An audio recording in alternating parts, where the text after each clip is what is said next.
자, 오늘 함께 나누실 은혜의 말씀은 우리 여러분 큐티책을 다시 한번 펴시고요. 오늘 큐티책 본문입니다. 누가복음 19장 11절부터 27절까지의 말씀입니다. 여러분들 가지고 계신 큐티책 오늘 본문입니다. 누가복음 19장 11절부터 27절까지의 말씀입니다. 참고로 누가복음 19장 1절부터는 그 유명한 삭개오라는 사람이 등장을 하고요. 그 삭개오 이야기와 오늘 본문 말씀인 그 열 문화 비유는요, 사복음서 중에 누가복음에만 기록되어 있는 내용입니다. 누가만 기록을 했고, 그리고 그 유명한 삭개오도 마태, 마가, 요한복음에는 없어요. 누가만 기록한 내용임을 여러분 참조하시면 좋겠습니다.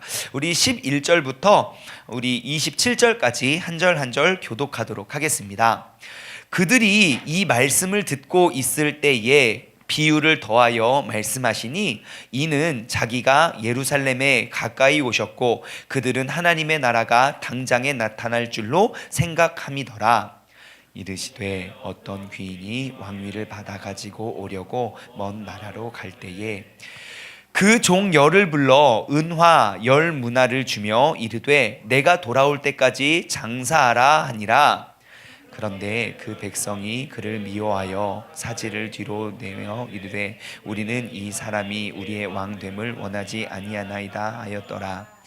귀인이 왕위를 받아 가지고 돌아와서 은화를 준 종들이 각각 어떻게 장사하였는지 알고자 하여 그들을 부르니 그 첫째가 나와 이르되 주인이여 당신의 한 문화로 열 문화를 남겼나이다.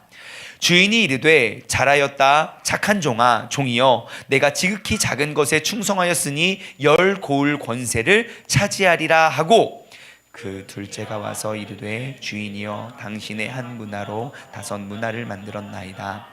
주인이 그에게도 이르되 너도 5 고을을 차지하리라 하고 또 한 사람이 와서 이르되 주인이여 보소서 당신의 한 문화가 여기 있나이다. 내가 수건을 쌓아 두었나이다. 이는 당신이 엄한 사람인 것을 내가 무서워함이라. 당신은 두지 않은 것을 취하고 심지 않은 것을 거두나이다. 주인이 이르되 악한 종아 내가 내 말로 너를 심판하노니 너는 내가 두지 않은 것을 취하고 심지 않은 것을 거두는 엄한 사람인 줄로 알았느냐.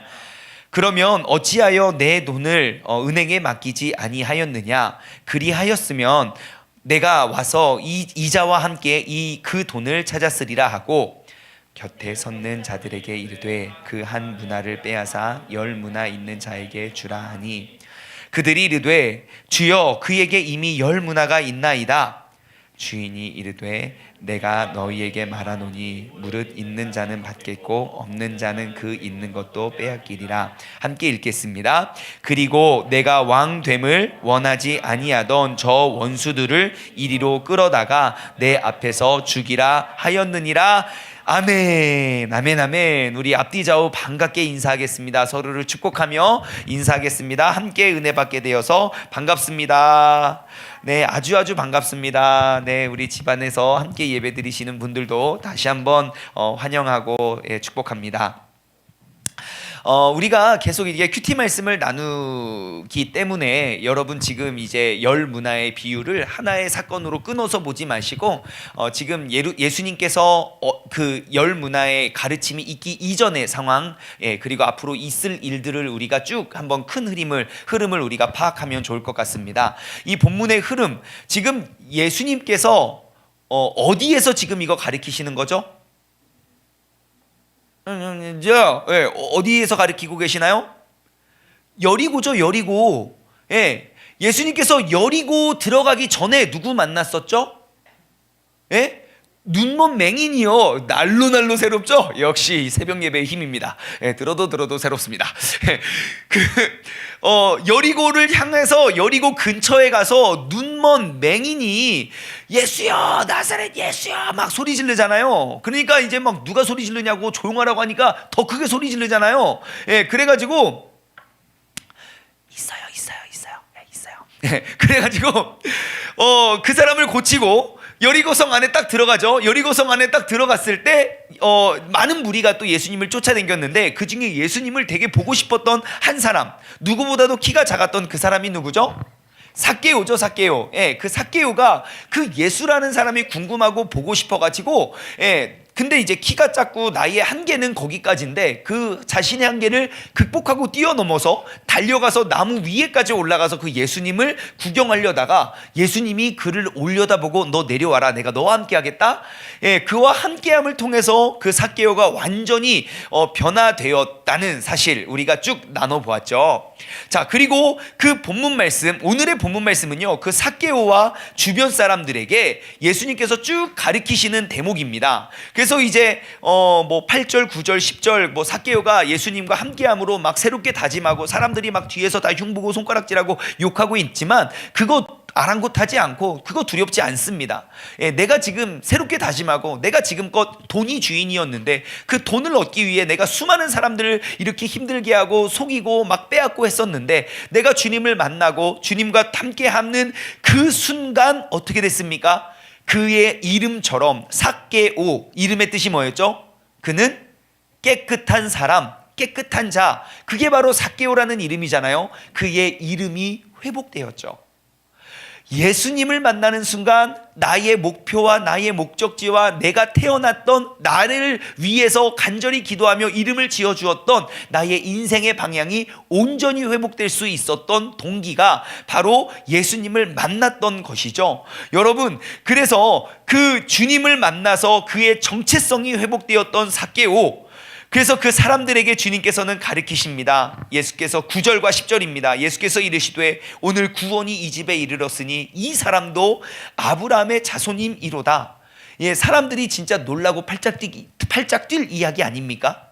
아니, 세상에 구원받을 사람이 저렇게 많고 세상에 착하고 정직한 사람이 그렇게 많은데 이렇게 더럽고 추악하고 이렇게 못된 그 사람을 구원에 임하게 했다고 한다니 이게 말이 되냐고 사람들의 더욱더 큰 반발을 일으킬 수 있는 상황이지만 주님께서 말씀하십니다. 왜요? 지금 구원받을 사람은 어디 특별히 특정이 정해진 게 아니기 때문에, 이전에 우리가 어떠한 삶을 살아왔고 이전에 우리가 어떻게 삶을 살아왔던지 중요한 건 그 과거가 아니라 중요한 건 지금 내가 예수님과 함께하고 있느냐, 내가 예수님과 함께함으로 내가 잃어버렸던 나의 정체성을 내가 회복하고 발견하고 내가 다시금 그 주님의 영광을 위해 내가 새로운 다짐과 결단을 내가 고백하며 살아가고 있느냐, 그것이 더 중요하다는 거죠. 그래서 주님께서는 이 사람도 구원이 있다 그러면서 하시는 말씀, 인자가 온 것은 잃어버린 자를 찾아서 구원하려 함이다. 내가 온 것은 잃어버린 자를 내가 구원하려 함이다 라는 가르침의 맥락에서 오늘의 본문 말씀을 이어집니다. 그들이 이 말씀을 듣고 있는데 이제 예수님께서 비유를 더하여 말씀하십니다. 여러분, 예수님께서 비유로 말씀하신 이유가 무엇이지요? 깨달을 사람은 듣고 깨닫고 깨닫지 못할 사람은 듣고 깨닫지 못하라고요. 그래서 오늘 이 비유를 통해서 주님께서 우리에게 허락하시는 이 귀한 비유의 말씀을 통해서 우리가 더 귀한 것, 더 많은 것 깨달을 수 있는 그 지혜의 사람이 여러분 모두가 되시길 주님의 이름으로 소망합니다. 자, 열 문화의 비유입니다. 아마 많은 분들이 알고 계시고 혹은 어디서 많이 들어봤는데, 예, 무슨 비유랑 비슷합니까? 달란트 비유랑 되게 비슷하죠. 마태복음 25장에 보면 달란트 비유가 나오는데 이 열 문화의 비유와 달란트 비유는 굉장히 비슷한 대목이 있습니다. 그래서 이 뭐 내용은 뭐 다들 아시니까 그냥 이제 뭐 알고 있는 내용이니까 우리가 쭉 그냥 어떤 귀인이 이제 왕위를 받으려고 떠났다가 뭐 이렇게 해서 뭐 문화를 나눠주고 뭐 이랬다. 그래서 우리가 그 달란트 비유랑 너무 비슷하니까 달란트 비유와 열 문화 비유와 차이점만 한번 나눠보길 원합니다. 일단 무엇이 다릅니까? 달란트 비유와 문화의 비유가 다른 차이점이요. 달란트 비유하고 여기 똑같이 줬다. 그죠? 뭐예요? 달란트 비유에서는 5달란트 주고 한 사람한테는 2달란트 주고 한 사람한테는 1달란트 줬지만 이 열 문화의 비유는 10명의 종들에게 똑같이 한 문화씩을 줬어요. 그것이 다르다. 또 네, 일단 마태복음 25장에는 금 달란트를 줬고요. 예, 누가복음은 은 문화를 줬습니다. 예, 그래서 그 달란트와 문화의 차이를 우리는 좀 알아야겠죠. 이제 그 둘 다 문화라는 단어도 그리고 달란트라는 단어도 중량을 이야기하는 그 단위예요. 그래서 이제 달란트는 한 34kg이 달란트예요. 그래서 금 34kg가 한 달란트예요. 그래서 또 이제 계산을 해봤죠. 요즘 현재 금 시세를 따져보니까 마태복음 25장에 한 달란트 받은 사람의 뭐좀 더 보잘것도 없어서 땅에 묻어놨다가 다시 갖고 왔습니다 그러죠. 예, 그 돈이 요즘 계산으로 환산해 보면 대략 한 20억 정도. 주인이 불러가지고 야, 내가 어디 멀리 가니까 이것 좀 맡아줘. 20억. 눈앞에 빡. 예, 금 34kg. 여러분 34kg 바벨 들기 힘듭니다. 그거 그죠? 예, 그러니까 뭐 이렇게 나눠서 줬겠죠. 금괴 이런 거. 예, 그래서 한 20억 정도 바닥에 묻어놨다가 그냥 돌려주고. 그 본문 말씀의 문화는 뭐냐면 이제 은화 열 문화를 이렇게 10명에게 나누어 주는데 열 문화, 그러니까 한 문화는 어느 정도냐면요, 학자들에 의해서 조금씩 이게 차이가 있더라고요. 제가 조사를 해보니까 어떠한 사람은 이게 100데나리온이 한 문화라고 하는 사람이 있고 20데나리온이 한 문화라고 하는 사람이 있는데 저도 뭐 문화를 써본 적은 없기 때문에 그래서 이렇게 보니까 대략 많은 학자들이 이제 100드라크마, 그러니까 100드라크마면 한 드라크마가 저와 같이 이제 젊은 건장한 성인이 하루 열심히 일을 해서 얻는 돈이거든요. 예, 그래서 예를 들어 요즘은 그냥 10만 원 좀 넘겠지만 10만 원을 하루에 열심히 일을 해서 버는 돈이 10만 원이라고 잡으면 한 문화면 100드라크마. 예, 그러면 한 1,000만 원 정도, 그죠? 나쁘지 않아요. 예, 주인이 멀리 갈 때 1,000만 원 이렇게 주고 떠났다는 것이죠. 예, 그래서 그 1,000만 원을 가지고 또 다른 게 무엇입니까? 남긴 게 다르죠. 달란트 비유에서는 5개를 받은 사람은 5개를 더 남겨서 10개를 만들었고, 2개를 받은 사람은 2개를 더 남겨서 4개를 만들었고, 1개를 받은 사람은 1개 그대로 남겨뒀지만, 이 문화는요, 1,000만 원 받은 사람은 10배를 10문화를 남겼어요. 예, 1,000만 원을 받아서 10문화를 남겼어요. 그럼 얼마를 갖고 있나요? 예, 1억 1,000만 원이죠. 예, 1억 1,000만 원. 예, 그 다음에 두 번째 사람은 5배를 남겼어요. 그래서 6,000만 원. 그렇죠? 그리고 세 번째 사람은 이제 그냥 그대로 갖고 있다가 이제 주는 그러한 차이점이 있죠. 그리고 뭐 주인이 돌아왔다는 것, 그리고 주인이 돌아왔을 때 그들을 칭찬하는 자와 심판하는 자가 있었다는 것, 그러한 내용들은 굉장히 비슷합니다. 자, 그래서 오늘 이 내용들을 가지고 우리가 살펴볼 때에 여러분 지금 이 비유, 달란트 비유나 열 문화의 비유, 여기서 정말 중요한 핵심은 무엇입니까? 우리가 집중해야 될 것, 그것이 얼마냐? 주인이 얼마를 나눠줬느냐? 그러면 그 받은 사람이 몇 배를 불렸느냐? 그게 중요한 핵심이 아니죠. 중요한 핵심은 무엇입니까? 내가 거저받은 그 달란트를 내가 어떻게 사용하고 있느냐? 이죠. 나는 과연 내 주인으로부터 거저받은 그 달란트를 나는 어떻게 사용하고 있느냐? 나는 잘 사용하고 있는가? 그 사용하는 것에 열매를 나는 풍성히 맺고 있는가? 아니면 그냥 그거 묻어둔 채 나는 어떻게도 쓰지 않고 그 심판의 날만을 기다리고 있느냐? 예, 그러한 가르침이 더 중요한 사실을 우리가 알 수 있습니다. 그래서 오늘은 이 본문 내용을 가지고 우리가 세 가지를 한번 살펴보기를 원하는데요. 첫 번째 주제는요, 사명입니다. 사명. 본문 말씀을 이제 묵상하다가 이러한 질문이 떠오르는 거예요. 13절 말씀 한번 볼까요? 13절. 이제 어떤 귀인이 왕위를 받아오려고 이제 먼 나라로 떠났습니다. 13절입니다. 그 종 열을 불러서 은화 열 문화를 주며 이르되 내가 돌아올 때까지 뭐 하래요? 장사하라 하니라. 예, 내가 돌아올 때까지 장사하래요. 다시 말해 내가 지금 이 자리에서 이곳에서 내가 하던 그 일들을 나는 지금 이제 비우니까, 자리를 비우니까 나의 빈 자리를 너희들이 이어서 하거라. 너희들이 맡아서 하거라. 자, 그들에게 주어진 사명과 미션이 있었습니다. 여러분, 우리 하나님은요, 하나님의 귀한 사역, 하나님은 언제나 이루어 가십니다. 그것은 멈추어 선 적도 없고 중단된 적도 없습니다. 아무리 세상에 죄악이 많아도 주님께서는 주님께서 행하실 일들을, 주님을 사랑하는 그러한 제자와 종들을 불러서 그들을 통하여 일하심을 기억하시기 바랍니다. 그러면 여러분, 혹시 여러분들에게 주어진 사명이 무엇인지 알고는 계시나요? 우리가 이 시간 그 사명에 대해서 한번 생각해 보길 원합니다. 여러분들, 하나님께서 여러분들을 지금 이 시간, 이 시대에, 이 타이밍에 이렇게 부르신 하나님의 사명이 뭔지 명확히 알고 있는 사람, 자신 있게 두 손 들고 할렐루야 아멘. 이거 뭐야? 이거 뭐야? 갑자기 이 타이밍에 이거 뭐야? 사람들이 이게 참 어려워해요. 내게 주신 사명이 무엇인가? 옆에서 봤을 때는 저 사람의 사명은 저거고 저 사람의 달란트는 저거야 라고 이야기를 해도 본인 스스로가 이게 진짜 주님께서 내게 주신 사명이다 라고 확신을 갖고 있는 사람을 보기가 너무너무 힘들다는 거예요.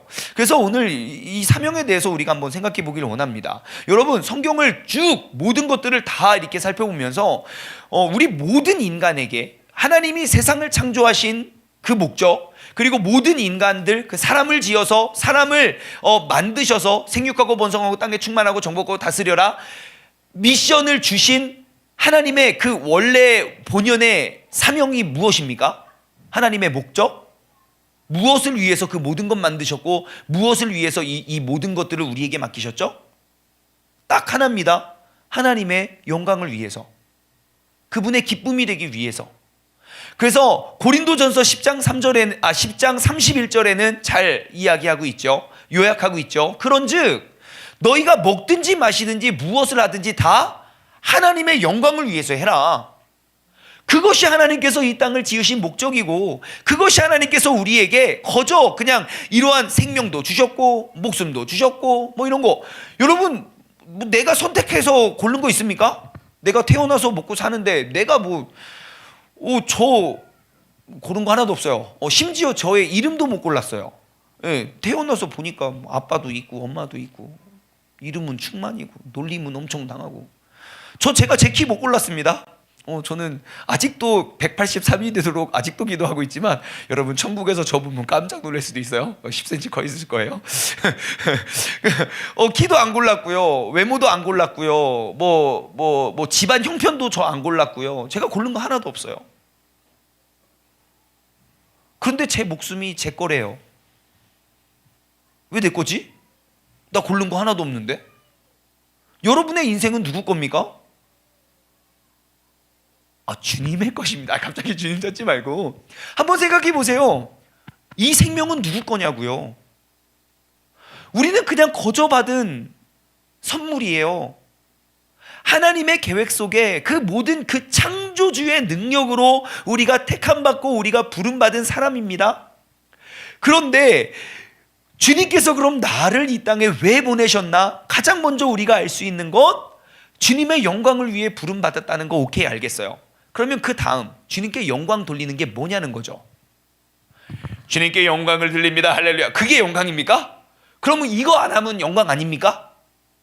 그 주님께 영광이 되는, 주님께 기쁨이 되는 게 무엇이냐는 거예요. 그러면 우리가 또 얻을 수 있는 좋은 답이 어디입니까? 예수님께서 이 땅을 떠나실 때 우리에게 마지막 남겨주신 지상 대명령이 무엇입니까? 마태복음 28장 19절 20절. 여러분 모두가 이미 다 암송하고 있는 말씀이긴 하지만 그래도 자막을 준비했습니다. 친절하게 함께 읽어볼까요? 시작. 그러므로 너희는 가서 모든 민족으로 제자를 삼아 아버지와 아들과 성령의 이름으로 침례를 베풀고 내가 너희에게 분부한 모든 것을 가르쳐서 지키게 해라. 봐라, 내가 세상 끝날까지 너희와 항상 함께 있으리라 하시니라. 아멘. 무엇입니까? 영혼 구원이요. 주님께서 그 영혼 구원을 얼마나 기뻐하시는데요.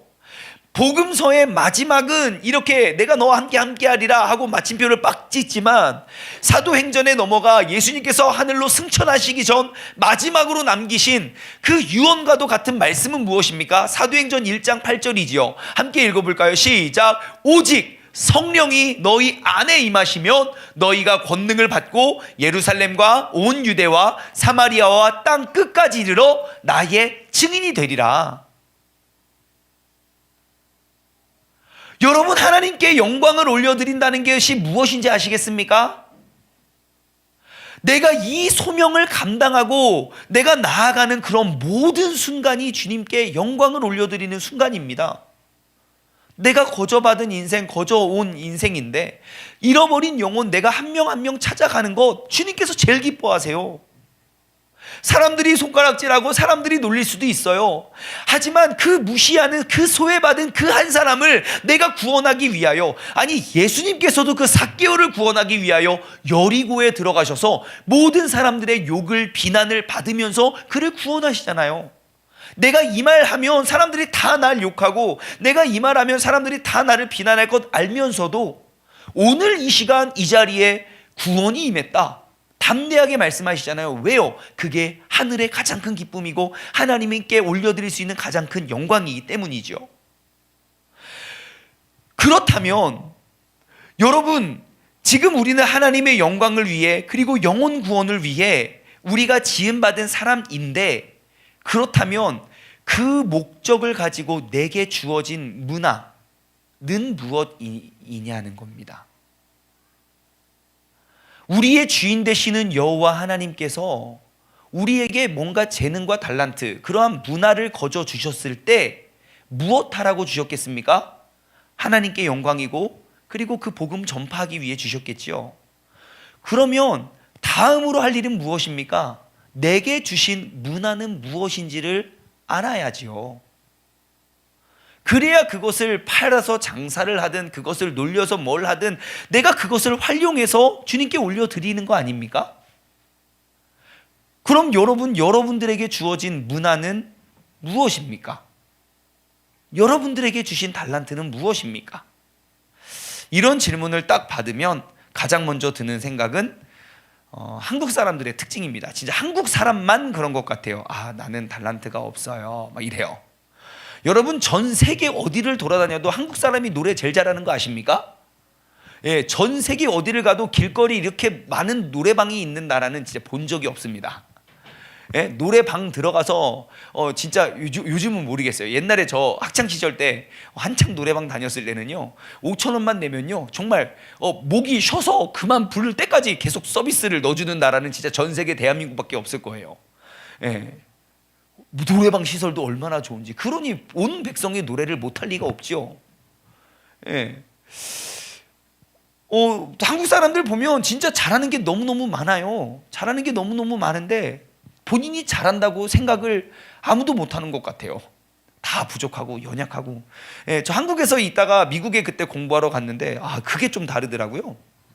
한국에서 시험을 딱 보면, 야, 시험 어땠어? 그러면 진짜 10이면 10, 100이면 100 다 뭐라고 합니까?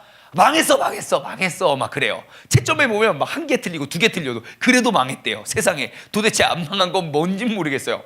예, 올백을 맞아도 본인은 망했다 그래요. 그게 문화예요. 근데 미국 갔거든요. 그래서 이제 학생들한테 물어보죠. 야, 너 이번에 그 시험 어땠냐?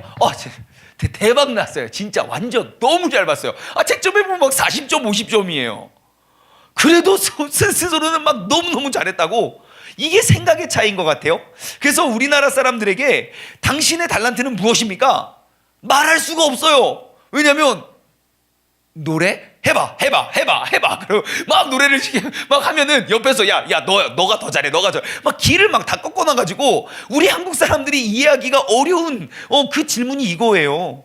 아니에요, 여러분. 우리의 사고방식이 잘못된 겁니다. 하나님께서는 우리에게 너무너무 소중한 그러한 문화들을 너무 많이 허락해 주셨어요. 내가 그냥 그 주님의 시선으로 바라보는 게 아니라 사람들의 시선으로 바라보니까 나에겐 문화가 없다고 생각을 하는 거죠. 그래서 여러분의 문화를 한번 챙겨보십시오. 저 진짜 모르겠어요. 그럼 여러분이 지금 하고 있는 그게 여러분의 재능입니다. 내가 어떠한 직업을 갖고 있느냐, 내가 지금 그 취직해서 하는 그 일이 내게 주어진 달란트예요. 여러분, 내가 그게 재능이 없다면 벌써 잘렸습니다. 오늘도 안 잘리고 있다는 것은 내게 그러한 은사가 있는 겁니다. 아, 나의 문화는 이거구나. 금방 아시겠죠? 또한 저의 문화가 뭔지 모르겠어요. 진짜 그러신 분이 있으면 저를 꼭 찾아오십시오. 그럼 제가 확실하게 여러분의 문화를 제가 발견해 드리겠습니다. 뭐냐? 그래서 교회에는 곳곳에 봉사할 자리가 그렇게 다양하게 있는 거예요. 뭐 하라고요? 나의 문화가 무엇인지 발견하라고요. 여러분의 재능을, 은사를 제가 찾아드리겠습니다.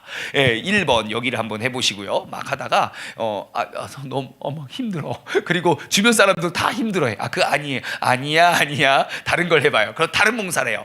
또 아니야. 다른 봉사를 해요. 그렇게 봉사를 좀 해보잖아요. 그러면 나도 좀 재미있고 사람들이 잘한다 칭찬하는 게 있어요. 그게 나의 문화입니다. 그래서 여러분들에게 주어진 그 재능과 달란트를 무조건 한번 활용해 보세요. 그냥 나 스스로가 나에게 거저받은 게 문화고 거저받은 게 달란트거든요. 내가 무엇을 받았는지, 몇 개를 받았는지 알지도 못한 채 그냥 멍하니 있다가 내가 심판의 날 주님께서 오셔서, 야, 내가 준 문화 너 어떻게 했니? 저 그냥 땅에 묻어놨다가 그냥 왔는데요. 여러분, 그러면 우리는 그날이면 너무 늦은 때예요. 그러니까 오늘 이 시간부터 방송을 보시는 모든 분들도 저를 찾아와서 제가 재능을 발견해 드리도록 하겠습니다. 여러분, 꼭 기억하셔야 될 건 무엇입니까? 내가 이 문화를, 이 재능과 이 달란트를 어디서 사용하냐는 거예요. 본문 말씀을 볼까요? 다시 13절입니다. 종 열을 불러서 은화 열 문화를 주면서 뭐라고 합니까? 뭐라고 하죠? 내가 돌아올 때까지 장사하래요. 장사를 어디서 했을까요? 집 안에서 했을까요? 집 밖에서 했을까요? 우리에게 주어진 그 문화를 사용할 곳은 여러분 교회 안에서만 하면 절대 안 됩니다. 우리에게 주신 그 귀한 재능과 달란트는요, 무엇을 위해 써야 되냐고요? 어디서 써야 되냐고요? 교회 밖에서요. 무엇을 위해서? 주님의 영광과 영혼 구원을 위해서요. 여러분, 내 직장에서 내게 주어진, 내가 지금 누리고 있는 그 문화를 사용하면서 우리는 영혼 구원의 열매를 이루어 가야 돼요. 직장 따로, 교회 따로, 내가 일하는 것 따로, 봉사 따로가 아닙니다.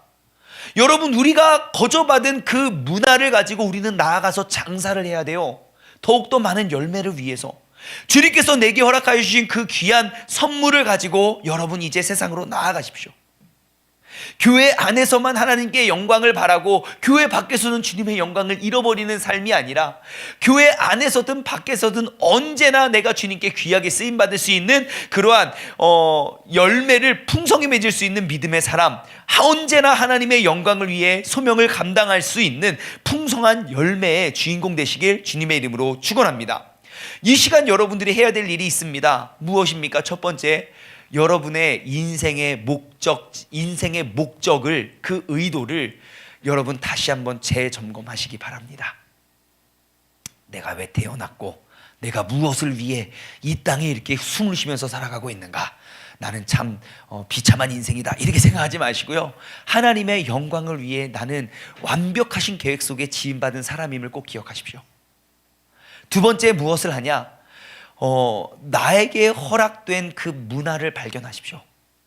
그게 무엇이 됐든 가정에서나 일터에서나 학교에서나 교회에서나 그 영혼 구원을 위한 나의 문화를 여러분 묻어두지 마시고 마음껏 활용하시기 바랍니다.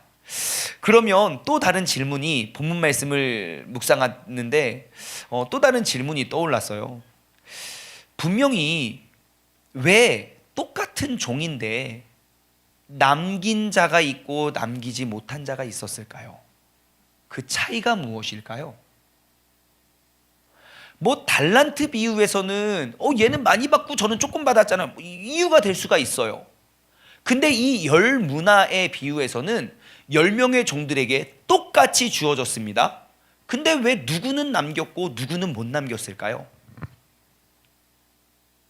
왜 그럴까요? 무엇이 달랐을까요? 그들은 똑같은 재능을 부여받았거든요. 이게 개인의 능력의 차이인가? 장사 잘하는 사람이 10개 남기고 못하는 사람이 안 남겼나? 성격의 차이인가? 좀 적극적인, 근데 뭐 그런 것들은 다 성경적 근거가 없고요. 예, 그러한 전제 조건을 우리의 생각이고요. 우리가 알 수 있는 게 무엇이냐? 이들의 한 가지 확실한 차이가 있습니다. 그게 뭐냐? 다가올 심판의 날에 대한 확신이 있는 자와 없는 자 차이입니다. 반드시 주인이 돌아와서 내게 주신 그 사명을, 내게 주실 그 상급을, 그 선물을 내가 알았더라면 그거를 그냥 묻어뒀겠냐는 겁니다. 내가 이것을 더 많은 걸 남기고 적게 남겼는 것이 중요한 게 아니라 내가 이것을 가지고 이렇게 열심히 사용하고 활용하고 있었습니다 라는 그것을 보시고 내 주인이 나를 그렇게 칭찬하고, 아니 여기 보면 고울의 권세를 줘요. 내가 왕이 됩니다. 도시 10개를 걔한테 줘요. 지극히 작은 것, 이 10문화 줬는데, 10문화면 한 문화 1,000만 줬는데 1억을 만들었네? 야, 너 10도시를 네가 다 가져라. 그게 엄청난 상급이거든요. 이 종은 알았습니다. 주인이 반드시 돌아온다. 그럼 주인이 돌아오는 그 순간, 그때에 나는 그 주인에게 귀하게 쓰임받는, 선물 받는, 복 받는 그러한 사람이 될 거다. 반대로 그 문화를, 받은 문화를 활용하지 않았던, 사용하지 않았던 사람에게 있어서는 불투명했던 거예요. 오히려 그 뒤에 말씀 보면 주인에 대해서 완전히 잘못 오해하고 있어요. 여러분, 우리 인생에 거저받은 인생이라면 이 인생이 끝나는 그 마지막 종착역에 우리는 반드시 그 심판의 때가 있습니다. 그러면 그 심판에 대한 그 확신을, 그때는 반드시 나에게 오고, 그때는 반드시 나에게 상이 되든 그 저주가 되든, 그게 칭찬이 됐든 책망이 됐든 바로 그때에 대한 확신을 가지고 살아가시기 바랍니다. 요즘에 이렇게 투자 열기가 조금 이게 시들어들었는 것 같아요. 근데 제가 얼마 전까지만 해도 우리 성도님들이 이렇게 신방을 가면 이렇게 많은 이제 투자에 대한 설명을 많이 해주셨습니다. 그래서 저도 세종에서 사역 2년 3년 하면서 이제 반 전문가 다 됐습니다. 지금은 때가 아니고 조금 기다렸다가 이렇게 하고 거품이 빠지고 뭐 이런 거, 이렇게 부동산 이런데 이렇게 신방을 가면요, 쭉 이제 예배를 잘 드리고 은혜를 잘 나누고, 그 다음에 또 꼭 하는 것이 목사님 일로 와보세요. 그러면서 이제 쭉 이제 그 투자 설명을 쭉 듣습니다. 이렇게 쫙 듣고 보면 와, 정말 이제 투자해야겠어요. 정말 그 미래가, 확실한 미래가 보여요. 막 너무너무 보여요. 지금 내가 이만큼을 투자하면 진짜 몇 년 후에 뭐 이렇게 막 부풀려서 금방 올 것 같은 거예요. 난 진짜 성공할 수 있다. 이러한 부푼 기대와 꿈을 가지고 우리가 다 그렇게 투자한 거 아닙니까? 결과가 어떻습니까? 투자해서 나 진짜 너무 행복해, 이런 사람 진짜 찾아보기가 힘들어요. 확실한 미래, 확실한 투자가 있음에도 불구하고, 그래서 내가 그렇게 막 피땀 흘려 모았던 막 그런 돈도 우리가 막 붓고, 그래도 불확실한 미래가 있는데, 여러분 가장 확실한 그 천국과 지옥에 대해서는 여러분 무엇을 투자하십니까? 내가 불확실한 미래에 대해서 2년 3년 후에 이 건물이 지어지면 사람들이 이렇게 해서 많은 사람들이 오가고 그렇게 해서 이윤이 남을 겁니다 라는 그런 불확실한 미래에 대해서도 우리는 그 많은 돈을 투자하는데, 가장 확실한 투자 어딥니까? 우리는 반드시 죽는다는 거예요. 그리고 그 죽음 뒤에는 우리를 이 땅에 보내신 그 전능하신 하나님 앞에 우리가 심판대에 선다는 것입니다. 여러분, 그 구원의 확신을 다시 한번 되돌리시기 바랍니다. 그 구원의 확신을 가지고 살아가는 사람, 그 확신이 불투명한 사람, 여러분 그 아니란 생각에 그냥 묻어두었던 그 종은요, 그렇게 책망을 받고 쫓겨나게 되는 것입니다. 이 자리에 있는 여러분 모두가 정말 지혜로운 사람이라면 예수 그리스도의 이 비유를 이해할 수 있는 그러한 지혜로운 사람이라면 여러분, 불확실한 미래에 대해 나의 모든 것들을 투자하고 걸지 말고 가장 확실한 영원한 생명을 위해서 여러분 투자하시기 바랍니다. 내게 주어진 그 귀한 문화, 주님의 영광을 위해 그 하늘나라에 10개의 고울로 다가올 5개의 고울로 내게 맺혀질 그런 풍성한 열매에 대한 확신을 가지고 살아가시기 바랍니다. 여러분, 이 확신이 있으면요, 아무리 가난해도 드릴 헌금이 있습니다. 나의 육신의 삶은 이렇게 어려워도 이 작은 2렙돈의 헌금이 하늘에 가서 하나님이 얼마나 기쁘게 해드리는지 그는 알기 때문입니다. 여러분, 이러한 확신이 있다면 내가 아무리 어렵고 아무리 힘들어도 우리는 믿음으로 견뎌내고 낙심하지 않을 수 있습니다. 나의 인생 이렇게 힘들고 어렵고 오해받고 상처받고 막 사람들이 너무 힘들고 막 그런 모든 것들도 길어야 몇 년이고 길어야 몇십 년인데, 내가 그런 어려움 속에 천국의 소망을 붙들고 내게 거저 허락해 주신 그 귀한 문화를 천국을 위해 쌓는다면 그 힘든 어려운 일들이 지난 뒤에 하나님이 나를 이렇게 보살펴 되갚아 주실 것을 우리는 알기 때문이죠. 여러분, 가장 확실한 그 영혼에 대한 구원의 확신에 대한 그러한 확신이 있다면 여러분, 세상의 유혹과 시험 속에서도 우리는 예수 그리스도를 바라볼 수 있게 됩니다. 주님께서 곧 이제 다가오실 텐데 여러분, 그렇게 안일하게 이렇게 죄짓고 살아갈 수 있겠습니까? 주님의 심판의 때가 진짜 내일 모레 다가왔는데 아닙니다. 그 구원의 확신을 가지고 우리가 우리의 삶을 변화시킬 수 있는 믿음의 사람 되시길 바랍니다. 적용 질문 드릴까요? 여러분들에게는 그 구원의 확신이 있습니까? 여러분, 오늘 이 시간 다시 한번 그 천국을 향한 나의 확신을 점검하시기 바랍니다. 그 심판과 그 상급의 때가 내 앞에 기다리고 있다면 여러분, 그 영원한 하늘나라를 위해 오늘도 내게 주어진 시간과 열정과 에너지와 그 모든 것들 주님의 영광을 위해 우리가 귀하게 사용할 수 있는 그런 믿음의 사람이 되는 줄 믿습니다. 자, 마지막으로 3번째 질문입니다. 이런 생각이 또 들었습니다. 왜 남기지 않은 종의 이유가 뭐죠? 이유가 뭐냐면 바로 21절에 나와 있습니다. 내가 그것을 수건으로 쌓아 놓은 이유가 뭐냐면, 이는 당신이 엄한 사람인 것을 내가 무서워합니다. 당신은 두지 않은 것을 취하고 심지 않은 것을 거두나이다. 그래요. 굉장히 큰 오해를 하고 있어요. 질문입니다. 왜 그 남기지 못한 종은 그 주인에 대해서 이렇게 오해를 하고 있을까? 라는 것이죠. 우리 주님은 그런 분 아니시거든요. 우리 예수님도 그런 분 아니고 우리 하나님도 그런 분 아닌데 왜 이 종은 자신의 주인에 대해서 이렇게 오해를 하고 있는 걸까요? 그러면 이 종이 알고 있던 그 주인의 이미지, 그것은 곧 누구를 비유하는 걸까요? 당시 사람들을 다스리고 사람들을 이끌고 사람들에게 큰 권위와 권력을 가지고 있던 유대의 율법주의자들 아니겠습니까? 예수님께서 그토록 싫어하시는 바리새인들.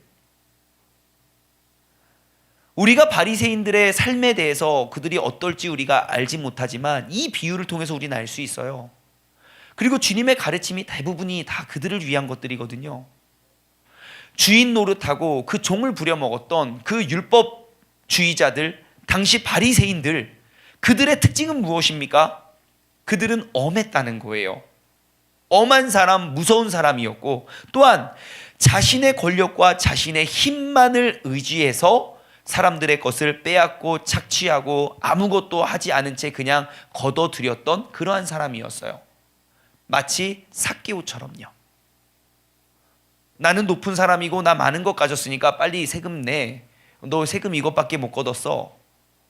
라고 자신이 하는 것도 없으면서 많은 것 착취했던 사람들이지요. 예수님께서 이 말을 듣고 화가 나신 이유는 바로 나는 그런 사람이 아니기 때문입니다.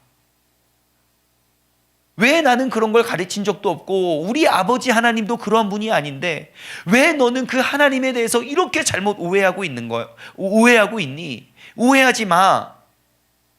여러분 혹시 내가 알고 내가 믿고 내가 따르는 그 하나님에 대해서 오해하고 계시지는 않습니까? 하나님은 정말 그런 분 아니신데 내가 생각하고 내가 보고 내가 느끼고 내가 경험한 대로 그냥 하나님의 모습을 가둬둔 채 하나님은 원래 그런 분이야. 엄청 무섭고 화내고 자기는 아무것도 안 하면서 그냥 이렇게 뭐 심지도 않고 그냥 그거 착취하시는 분이야. 여러분 오늘날 내가 그 하나님에 대해서 오해하고 있는 부분이 얼마나 많은지 혹은 있는지 없는지 돌아보고 점검하길 소망합니다. 여러분 우리가 그 하나님에 대해서 그 주인에 대해서 내 삶의 모든 천지 만물의 주인에 대해서 우리가 오해하지 않고 우리가 명확히 알기 위해서 우리가 어떻게 됩니까? 하나님의 말씀을 읽고 묵상해야 되는 거예요. 그래서 우리가 큐티를 하는 겁니다. 그래서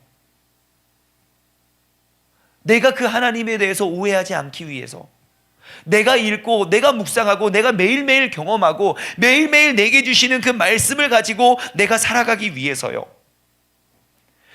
우리가 왜 믿음이 자라지 않는 줄 아십니까? 내가 하나님을 너무 몰라서 그래요. 그냥 오해하고 있어요. 내 아버지가 가르쳐 주신 하나님 혹은 내 전때 내 신앙의 선배들이 가르쳐 준 하나님, 우리는 그것만 알아요. 진짜 말씀 속에서 나에게 말씀하시는 또 나의 삶을 통하여 이끌어내시는 그 하나님은 없어요. 그냥 나에게 보여지고 나에게 비춰진 그 하나님이 전부였기 때문입니다. 그렇게 하다 보니까 신앙생활을 1년 해도 10년 해도 20년 해도 나의 믿음은 자라날 수가 없는 거예요. 여러분 그래서 우리는 하나님의 말씀을 매일 묵상하는 훈련을 해야 됩니다. 하나님의 말씀을 보고 내 삶을 비추어서 내가 그 말씀의 주인공이 되고 그 주님의 가르침이 나를 이끌어내는 그러한 가르침이 될 수 있도록. 여러분 우리가 큐티를 하는 또 다른 이유 무엇입니까? 그 하나님을 알기 위함입니다. 여러분 오늘 이 시간 우리의 말씀을 돌아보길 원합니다.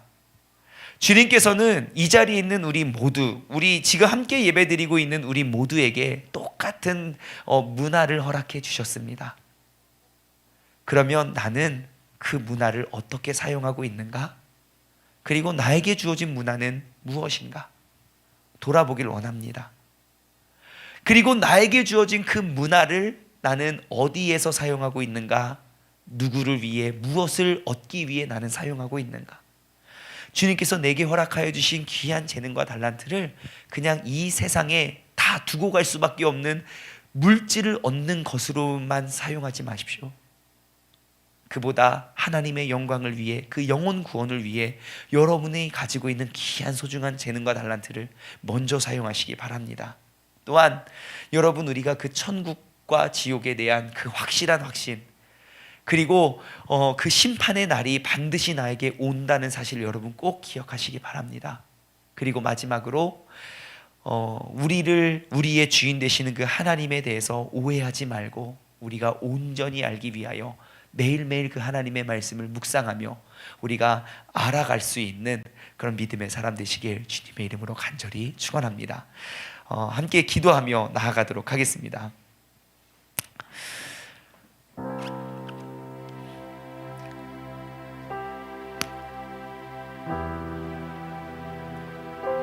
정말 신기한 건요, 우리가 말씀을 가지고 이리 생각하고 저리 생각하면 할수록 이미 알고 있는 말씀이고 맨날 똑같아 보이는 말씀이 맨날 다르게 내게 찾아온다는 것입니다.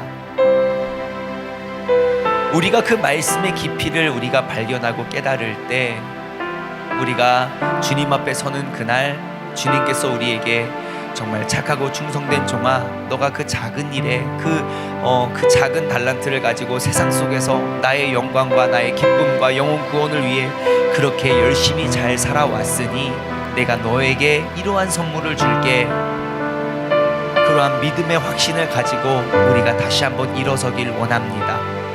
이 시간 우리가 전에 받은 말씀을 기억하면서 우리 합심하여 기도하며 나아가길 원합니다. 주님, 주님께서 내게 허락하여 주신 그런 귀한 재능과 귀한 탤런트, 그 문화를 이제는 다시금 주님의 영광을 위해 가장 먼저 우선 주님의 영광과 그 영혼 구원을 위해 우리가 사용하는 사람 되게 해달라고 다 같이 두 손을 번쩍 들고 주님의 이름 한번 부르시고 합심하여 기도하며 나아가겠습니다.